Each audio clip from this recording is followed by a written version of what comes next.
Bonjour à tous, j'espère que vous allez bien. Bienvenue sur ZAM TV Exploit XL en collaboration avec la commune d'XL. Aujourd'hui, on va recevoir un amoureux de l'Afrique, quelqu'un qui a vraiment pensé l'Afrique avec une profondeur intellectuelle. Il s'agit de Geoffroy Firenze. Bonjour. Bonjour Zam, merci de me recevoir. Alors, il a créé le tour de l'Afrique en s'amusant. C'est un jeu. Et je vais déjà lui poser une colle. Je vais voir s'il me répond. L'Afrique a combien de pays? Bon, pour autant que je sache, il y a 54 pays en Afrique. Bravo, il a réussi parce que beaucoup de personnes considèrent un peu l'Afrique comme un seul pays, hein. Déjà, des fois, on dit oui, le pays africain. J'entends ça et je crois qu'avec des jeux comme celui-ci, il est vraiment important de le jouer, d'approfondir non seulement le côté artistique, c'est-à-dire l'art, la culture, l'éducation, la musique, et il y a vraiment énormément de choses. C'est à la fois ludique et intellectuel, je ne me trompe pas, hein. Voilà, oui, tout à fait. Le but, c'est d'apprendre en s'amusant. Apprendre en s'amusant. Vraiment, Et j'ai vu que vous commencez vraiment à déjà avoir vos lettres de créance par rapport à la communauté africaine. J'ai vu il y a Cécile Djunga à qui vous avez offert le jeu, vous m'avez offert le jeu aussi, c'est très bien. oh, oui, ben, écoutez, c'est avec plaisir. Oui, on peut dire ça, on peut dire qu'il y a une véritable adhésion de la part de la communauté africaine. Et comment elle a reçu ça?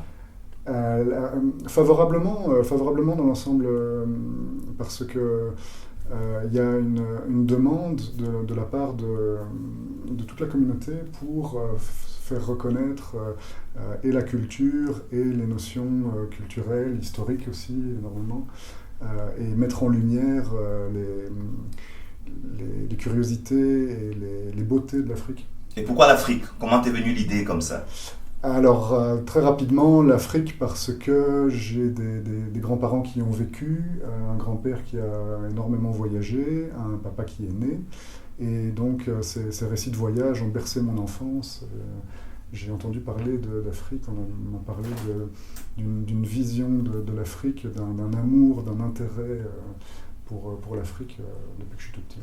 Tu as toi-même été en Afrique? Oui, j'ai voyagé, pas autant que j'aurais aimé, et j'aimerais que dans le futur le jeu m'y porte encore, mais j'ai eu la possibilité d'aller au Rwanda, au Sénégal, en Afrique du Sud et un peu en Afrique du Nord. En tout cas, félicitations, c'est ce genre de relation dont l'Afrique a besoin.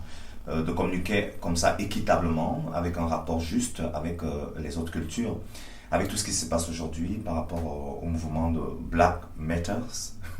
J'espère que je prononce bien. Oui, on peut dire BLM, c'est plus facile. BLM. Ouais. Et comment tu te positionnes par rapport à ça? Je pense que déjà au départ, à mon avis, ressortissant africain, je crois que le dialogue a été faussé dès le départ, hein. Donc, comment toi tu vois ça, toi qui es de cette génération d'Européens, et d'autant plus tu es vraiment engagé à mettre en valeur ce continent africain? Oui, alors absolument. Ce que le jeu vise à faire, c'est créer un rééquilibrage ludique, permettre aux jeunes et aux enfants dès le plus jeune âge de réaliser, de baigner dans une culture nettement plus globale et qui justement englobe des personnalités africaines comme des personnalités européennes.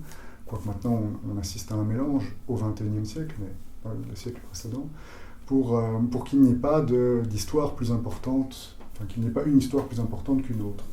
Et se sentir fier, avoir la possibilité de se sentir fier oui, de personnalités, d'actions, d'événements, pour pouvoir vivre plus en harmonie avec son identité. Je crois que ça, c'est vraiment très important. Et comment tu penses que le jeu va impacter les consciences? J'espère que c'est déjà le cas. Effectivement, il a la possibilité de peser favorablement sur la façon dont les gens se développent, dont les gens s'amusent, dont les gens regardent leurs voisins également, parce que je crois que c'est en se parlant qu'on se comprend mieux. On ne prétendra pas, et on peut revenir alors à la question précédente, on ne comprendra pas les problèmes des autres si on ne leur pose pas régulièrement la question, si on ne prend pas la peine de partager ou du moins de jeter un œil à leurs problèmes. En tout cas, vous êtes vraiment, j'ai commencé à tutoyer déjà, vraiment un exemple d'interculturalité. Et déjà, moi, je ne connais pas le jeu, donc ce sera la prochaine partie, c'est-à-dire comment pratiquement on va jouer ce jeu. Le jeu contient un plateau qui représente la carte de l'Afrique. Et le but, comme le nom du jeu l'indique, le Tour d'Afrique, est de faire le tour du continent. On commence ici au-dessus, je vais le simuler parfaitement en mettant des pions, comme si on jouait. Il y a donc 6 pions, on peut jouer à partir de 2 jusqu'à 6, on peut jouer en équipe, c'est possible aussi. Et on peut aussi, donc les questions se trouvent dans le petit baquet qui est ici. On peut également se poser les questions en rafale, si on le souhaite, en comptant les points, c'est possible aussi. C'est pas initialement prévu pour, mais ça peut être très amusant. Voilà, donc on commence ici, et on lance le dé. Le nombre que vous faites avec le dé, dépend du nombre de cases. Dépend le nombre de cases que vous allez parcourir. Le Trivial Pursuit qui a inspiré en premier lieu. Et tout a été conçu par toi? Alors, pas tout à fait. Je peux dire que j'ai eu l'idée de le transposer. Je peux dire aussi que c'est moi qui ai fait les recherches et qui ai rédigé les questions. Je dois rendre hommage à une amie graphiste, Delphine Cornet, qui a fait... Delphine Cornier, donc Delphine Cornier, top, parce que le graphisme, j'allais le dire, est très bien fait. On voit vraiment avec toutes ces couleurs-là, et c'est bien fait. Absolument. À mon épouse Sibylle aussi, que j'aurais tort d'oublier. Qui ça? Mon épouse Sibylle. Sibylle. Voilà, qui elle a... On dit toujours, derrière un grand homme, il y a une grande femme. Donc voilà, donc à ce moment-là, on se retrouve donc sur une case. Ici, vous avez les correspondances. Le jaune, c'est art, le rose, c'est sport, vert pour nature, vert clair pour histoire et orange pour géographie.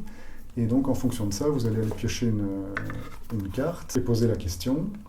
Quel terme mandingue désigne la longue tunique flottante portée en Afrique noire? Pardon, je vais essayer de répondre. Quel terme mandingue désigne la longue tunique flottante portée en Afrique noire? La longue tunique flottante. Voilà. Mais alors avant de répondre, portée en Afrique noire. Un des intérêts du jeu, c'est qu'on peut faire varier le degré de difficulté. Si vous jouez avec un jeune enfant qui a une culture limitée, on va dire que c'est moi le jeune enfant. Admettons. À ce moment-là, vous pouvez lui donner 2 choix. Donc à ce moment-là, il a une chance sur 2, et bien souvent, ça l'aide à trouver. Est-ce le burnou, la toge ou le boubou? Je dirais, c'est pas le premier, c'était quoi? Burnou. Le burnou. Toge ou boubou? Burnou. C'est le boubou. Mais non, le boubou, c'est un truc entier. Donc c'est une Désolé, une longue tunique flottante. Tu vas couper ça. On reprend. C'est le boubou. Merci beaucoup d'avoir... pour moi, j'ai vraiment découvert quelque chose de magnifique. Et où est-ce qu'on peut se procurer ce jeu? Alors, le plus simple à l'heure actuelle, c'est de surfer sur le site www.letourdafrique.com. Là, il y a une possibilité de livraison. Si vous vivez donc fatalement en Belgique, vous allez pouvoir le retrouver notamment chez Filigrane, la librairie Avenue des Arts, chez Cook & Book, à l'Africa Museum. Voilà, vous pouvez aussi le trouver à la librairie Pépite Blues à Matongué, donc absolument pas loin d'ici. Que je n'oublie rien. Casse-Noisette à Saint-Gilles aussi, ça, c'est un magasin partenaire. Voilà. Et ce serait intéressant qu'on se revoie bientôt, comme ça tu vas voir que je serai spécialiste. Et merci beaucoup d'avoir accepté notre invitation.